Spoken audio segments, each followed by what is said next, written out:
जैसे कि हम अपनी पहली वीडियो में बात कर चुके हैं अपने 7 चक्रास के बारे में। 7 चक्रा हमारी बॉडी में किस तरीके से काम करते हैं, हमारी लाइफ पर किस तरीके का इफ़ेक्ट डालते हैं, हमारी एनर्जी को किस तरह से बैलेंस करते हैं। रूट चक्रा के बारे में हम अपनी लास्ट वाली वीडियो में बात कर चुके हैं फुल डिटेल में। और अब हम बात करते हैं हमारी बॉडी के सेकंड चक्रा यानी कि सैक्रल चक्रा के बारे में, जिसे हम हिंदी में स्वाधिष्ठान चक्र भी कहते हैं। स्व प्लस स्वाधिष्ठान। स्व का मतलब होता है हम खुद स्वयं, और अधिष्ठान का मतलब होता है स्थान, यानी कि जो हमारा खुद का स्थान है। आपका यह चक्र अगर बैलेंस है तो आप दुनिया के सबसे लकी और खुशकिस्मत इंसान हैं। आपसे ज़्यादा खुश कोई नहीं है इस दुनिया में। आपके इस चक्र में इतनी ज़्यादा पावर होती है कि आप एक देव पुरुष को जन्म दे सकते हैं। यह सत्य है। माँ के गर्भ से ही हमारा यह चक्र बैलेंस रहता है।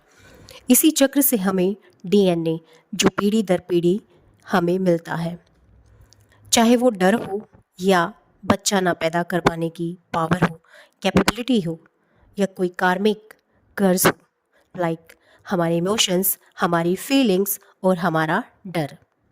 सैक्रल चक्रा के द्वारा हमें डीएनए से मिलता है और उसी के थ्रू हम फिर वही सब चीज़ें डीएनए के थ्रू यानी सैक्रल चक्रा के थ्रू हम अपने बच्चों को देते हैं। जब बच्चा माँ के गर्भ में होता है तो उसका सैक्रल चक्रा बैलेंस होता है।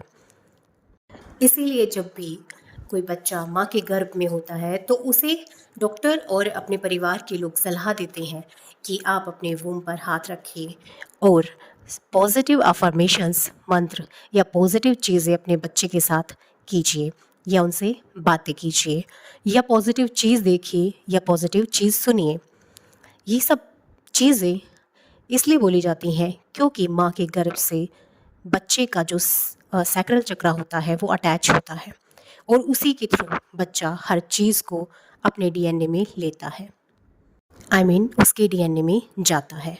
फिर वही बच्चा जब पैदा होकर बड़ा होता है तो उसका सैक्रल चक्रा उसी स्थिति में नहीं रहता। बाहर आने के बाद बहुत सी चीज़ें ऐसी होती हैं जिसकी वजह से वो चक्रा उसका बैलेंस या अनबैलेंस हो जाता है, और जो हमें डीएनए से मिला है वो हम पीढ़ी दर पीढ़ी अपने बच्चों को देते हैं। कुछ अच्छा मिला है तो अच्छा देंगे, और अगर कुछ बुरा मिला है तो हम अपनी आने वाली पीढ़ी को बुरा ही देंगे। इसे ही कहते हैं द पावर ऑफ डीएनए।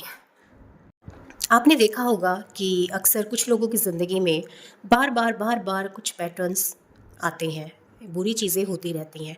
एक ही चीज़ बार बार उनकी ज़िंदगी में होती है। वो इसलिए होती है क्योंकि वही चीज़, वही इमोशंस, वही फीलिंग्स उनके डीएनए में कहीं स्टक होके रह जाती है। इसीलिए जब भी हम किसी डॉक्टर के पास जाते हैं या हीलर के पास जाते हैं तो वो हमेशा यही बोलते हैं कि आपके डीएनए को हील करना होगा, यानी आपके सैक्रल चक्रा को बैलेंस करना होगा।